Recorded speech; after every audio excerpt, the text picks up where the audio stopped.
வணக்கம் தேவே கடலூர் டிவி நேருக்கு லக்ஷ்மிநாத அன்பு வணக்கங்கள். இப்போ நம்ம பார்க்க போகிறது வார ராசி பலன் 8ஆம் தேதியிலேருந்து 14ஆம் தேதி வரை எப்படி இருக்க போது தான் பார்க்க போகிறோம். ஸோ எப்போதும் சொல்கிறது தான் லக்னத்துக்கு பாருங்கள், ராசிக்கு பார்க்குறது லக்னத்துக்கு பார்க்க ரொம்ப பர்ஃபெக்டாக இருக்கும். உதாரணமாக ஒரு மகர லக்னம் விருச்சிக ராசினா விருச்சிக ராசிக்கான பலன்களை பார்க்கறத விட மகர ராசிக்கான பலன்களை பார்க்கும்போது ரொம்ப பர்ஃபெக்டாக இருக்கும். இந்த வீடியோட எண்டில் டிப் ஆஃப் த வீக் இருக்குது, மறக்காமல் பாருங்கள். முக்கியமாக ஃபஸ்ட்டு வந்து பொது பலன் வருங்க, அதுக்கப்புறம் தசாபுத்தி பலன்கள் வரும். அப்போது உங்களுக்கு என்ன தசாபுத்தி ஆந்திரம் நடக்குதோ அதையும் நீங்கள் மிங்கிள் பண்ணி பார்க்கும்போது ரொம்ப பர்ஃபெக்டாக இருக்கும். முக்கியமான ஒரு டிப்ஸ் என்னென்னா, உங்களுக்கு இந்த வாரம் ரொம்ப ஜாகிரதையாக இருங்க. வண்டி வாகனங்கள் ஓட்டுறவங்க இவங்கெல்லாம் கொஞ்சம் ஜாகிரதையாக இருக்கணும். அயல் நாடுகளில் இருக்கவங்களும் சேஃப்டி மெஷர்ஸ் எடுத்துக்கிறது ரொம்ப ரொம்ப அவசியம். காரணம் என்னென்னா உங்களுக்கு கிரக நிலவரங்கள் கொஞ்சம் ஏடாகுடமாக இருக்கிற ஒரு காம்பினேஷனாக இருக்குங்க. உதாரணமாக சொல்ல போனோன்னா ராகு இதுவரை ரேவதி நட்சத்திரத்தில் பிரயாணம் பண்ணிட்டு இருந்த ராகு 8ஆம் தேதியிலேருந்து பார்த்தீங்கன்னா அது உங்களுக்கு உத்திரட்டாதி சனியுடைய நட்சத்திரத்தில் ட்ராவல் பண்ணுற ஒரு காலகட்டங்கள். ஸோ அப்போ என்ன ஆகும்னு சனியும் வக்கரமாக போயிட்டுருக்கு. இதோட கொடுமை என்னென்னா அந்த சனிக்கு செவ்வாயுடைய பார்வை. ஓகே, அது மட்டும் இல்லை, செவ்வாய் இருக்கிறது சூரிய சாமி. என்றைக்குமே இந்த ராகு சூரியன் சனி செவ்வாய் இந்த கிரக காம்பினேஷன்ஸ் கொஞ்சம் ஏடாகுடமான காம்பினேஷன்ஸு. அதனால் ட்ராவல் பண்ணுறவங்களாக இருந்தாலும் சரி, ஸோ யாரெல்லாம் வெளியூர் ட்ராவல் பண்ணுறவங்க, வண்டி வாகனம் ஓட்டுறவங்க இவங்களாம் கொஞ்சம் அலர்ட்டாக இருந்துக்குங்க. பில்டிங்லேயும் சரி மற்ற இடங்கள்லையும் சரி கொஞ்சம் சேஃப்டி மெஷர்ஸ், மெயினாக இந்த ஃபயர் சேஃப்டி மெஷர்ஸ் எல்லாம் கொஞ்சம் பர்ஃபெக்டாக எடுத்துக்கணும். ஏன்னா அந்த மாதிரி ஒரு சூழ்நிலை ஏற்படுது, அடிதடி ஏற்படுவதற்கான வாய்ப்புலாம் நிறைய இருக்குது. ஸோ அதனால் ரொம்ப கொஞ்சம் ஜாக்கிரதையாக இருக்கணும். பாருங்கள், இப்போவே கூட அதோடைய ஒரு சாராம்சமாக தான் பார்த்திங்கன்னா இன்றைக்கி ஒரு சாமியார் ஒரு கூட்டத்தை கூட்டியிருக்காரு.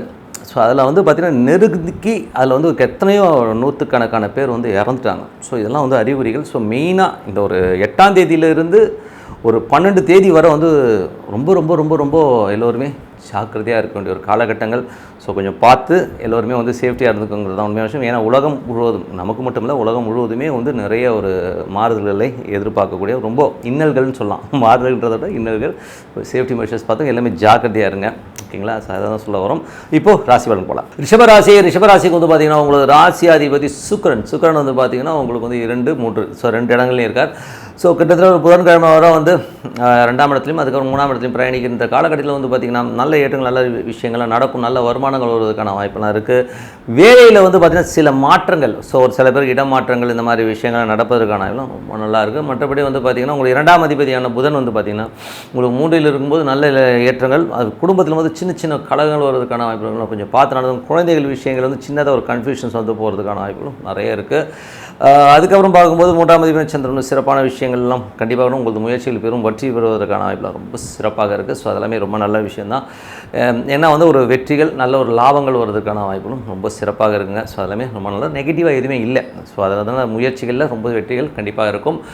4ஆம் அதிபதி சூரியன் 2இல் இருக்கும்போது சொத்துக்களாக நல்ல லாபங்கள், நல்ல ஏற்றங்கள் வருவதற்கான வாய்ப்புலாம் ரொம்ப நல்லா இருக்குங்க. ஸோ அது ரொம்ப விஷயங்கள் தான். சில பேர் பார்த்திங்கன்னா புதிய சொத்துக்கள் வாங்கலாம் அப்படிங்கிற எண்ணங்களை கண்டிப்பாக தூண்டி விடுறதுக்கான வாய்ப்பு, அதுக்கான வாய்ப்புகளும் நிறைய பேருக்கு கிடைக்குங்க.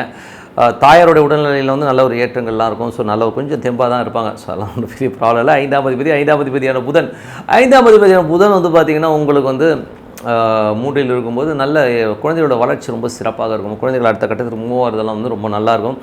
ஸோ அதெல்லாமே ரொம்ப சிறப்பு தான். ஸோ அதில் எந்த ஒரு மாற்றமும் இல்லை.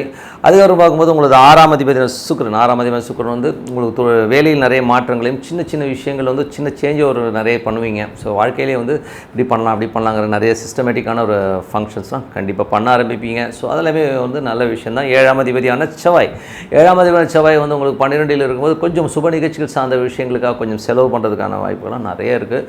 அது எங்கேனாச்சும் வெளியூர் பிரயாணங்கள் மேற்கொண்டு அதனால் சுப நிகழ்ச்சிகளுக்காக கொஞ்சம் அலைச்சல்கள் ஜாஸ்தியும் கண்டிப்பாக நடப்பதற்கான வாய்ப்பு ரொம்ப சிறப்பாக இருக்குது.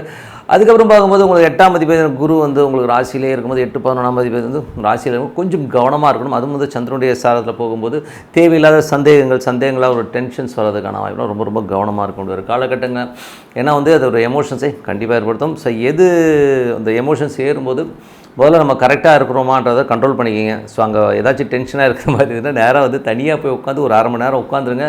அதுக்கப்புறம் டெசிஷன் எடுங்க. முடிஞ்சதுன்னா ஒரு தூக்கத்தை போட்டு கூட நீங்கள் அந்த டெசிஷன் எடுக்க ரொம்ப ரொம்ப நல்லது. ஏன்னா ஒரு எமோஷன்ஸில் எடுக்கிற எந்த முடிவுமே கரெக்டாக இருக்காது. அதுதான் உண்மையான விஷயம். ஸோ அதை பார்த்துக்குங்க. நண்பர்கள் விஷயங்களையும் கவனமாக இருக்கணும். தேவையில்லாத ஒரு நண்பர்கள் உங்களை தொடர்பு கொண்டு அதனால் ஒரு சின்ன டென்ஷன்ஸ் வர்றதுக்கான வாய்ப்பு ரொம்ப கவனமாக இருக்க வேண்டிய காலகட்டங்கள்.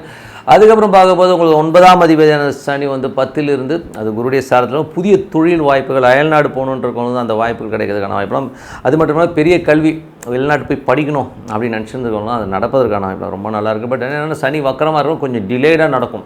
உங்கள் ஜனனகால ஜாதகத்தில் வந்து சனி வக்கரமாக இருந்ததுன்னா ரொம்ப சூப்பராக இருக்கும். ஸோ சப்போஸ் உங்கள் பிறந்த கால ஜாதகத்தில் வந்து அந்த சனி வக்கரமாக இல்லைன்னா கொஞ்சம் டிலேடாக நடக்கிறமான ஃபீலை கண்டிப்பாக கொடுத்துருங்க. பட் ஆனால் நடக்குமானா கண்டிப்பாக நடப்பதற்கான அப்படின்னா 11ஆம் தேதி ராசியிலே இருக்கும்போது நிறைய ஆசைகள், நிறைய ஆசைப்பட்டு அது பண்ணலாம் இது பண்ணலாம்னு சொல்லிட்டு விபரீதமாக கொண்டு போய் விட்டுரும். பேராசையை தவிர்ப்பது நல்லது. கொஞ்சம் ஸ்லோவாக போங்களேன். என்ன வந்து ஒரு வருஷத்தில் வர வந்து 2 வருஷம் கழித்து பண்ணிக்கலாம், ஒன்றும் தப்பு கிடையாது. அதனால் பொறுமையாக போகிறது ரொம்ப ரொம்ப நல்லது.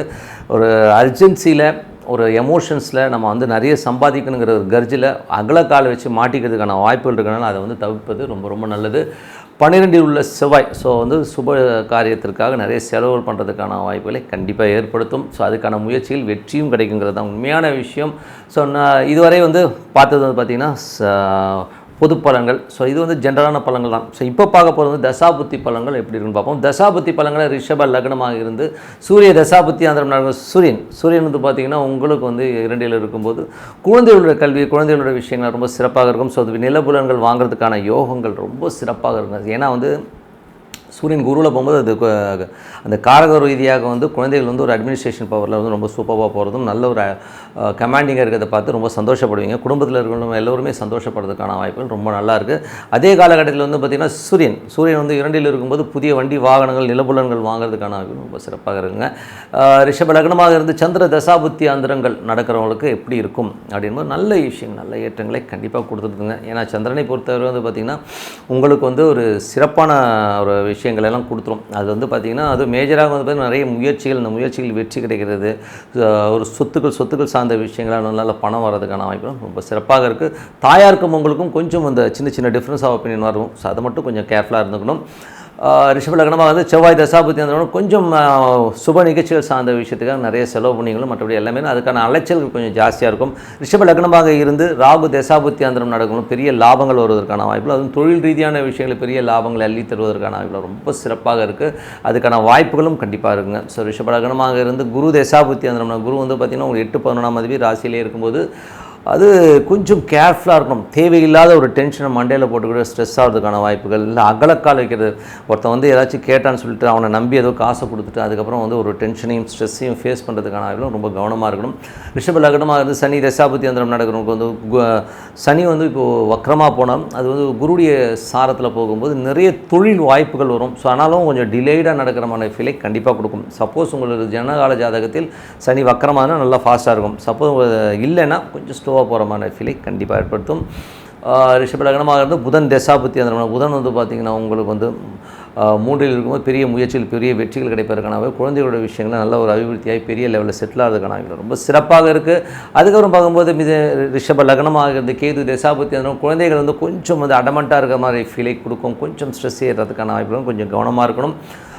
ஆன்மீகம் சம்மந்தமான விஷயங்கள் வந்து நிறைய புக்ஸ் படிக்கணும், ஆன்மீக சுற்றுலா போகணும், கோயில்கள் மேலே வந்து நிறைய பற்றுகள் வரும். ஸோ இதெல்லாம் வந்து நடக்கும். காரணம் கேது சந்திரன் அது ஒரு காம்பினேஷன்ஸ் இருக்கும்போது அந்த விஷயங்களை கண்டிப்பாக கொடுத்தும்.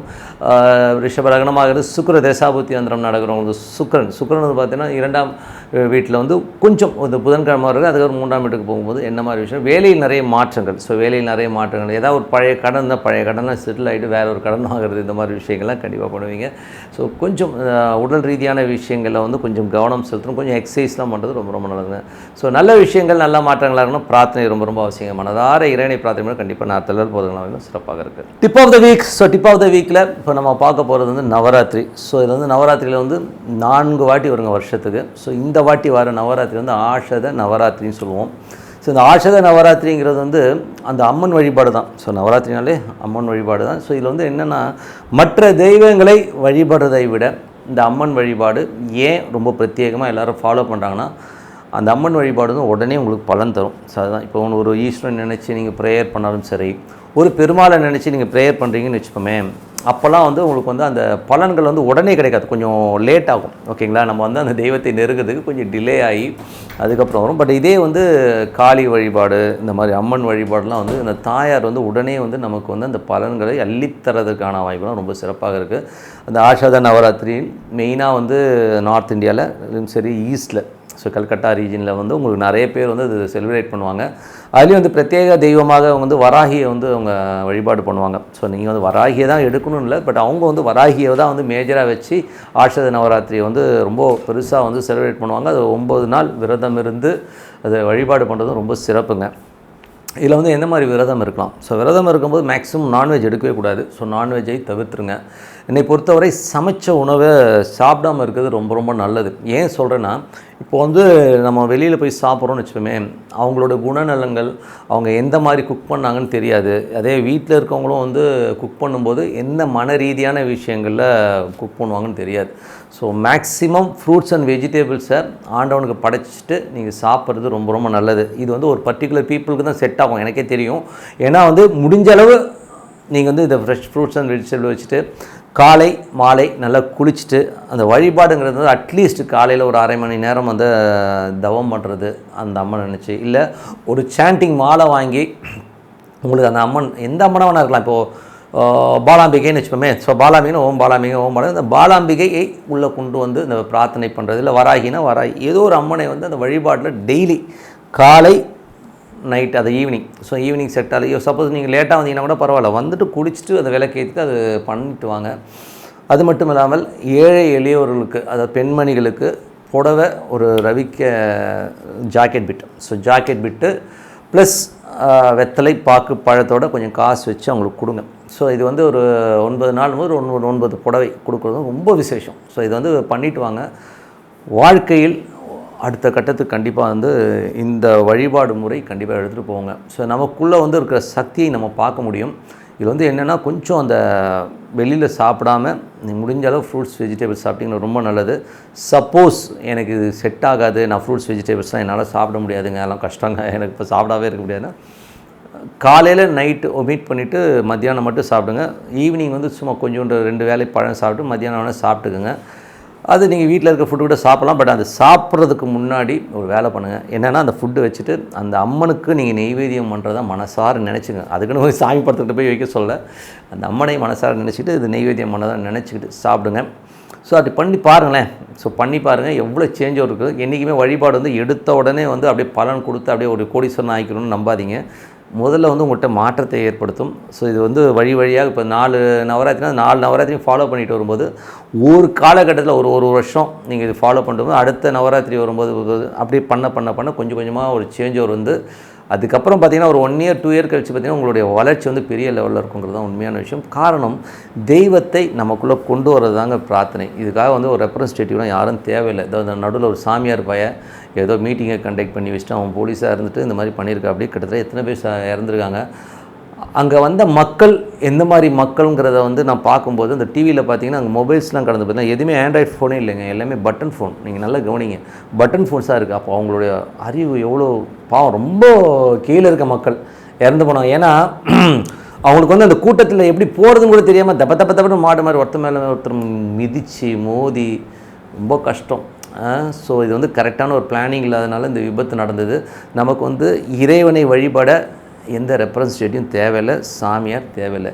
நீங்கள் சாமியை வந்து உங்கள் அம்மாவை பார்க்கலாம், அப்பாவை பார்க்கலாம், தங்கச்சியாக பார்க்கலாம், ஃப்ரெண்டாக பார்க்கலாம். நான்லாம் ஃப்ரெண்டாக பார்ப்பேன். ஓகேங்களா? நான் எங்கள் அம்மா, நான் ஒரு வழிபடுற தெய்வத்தை என்னம்மா எப்படிமா இருக்கிறேன்னு தான் போவேன்.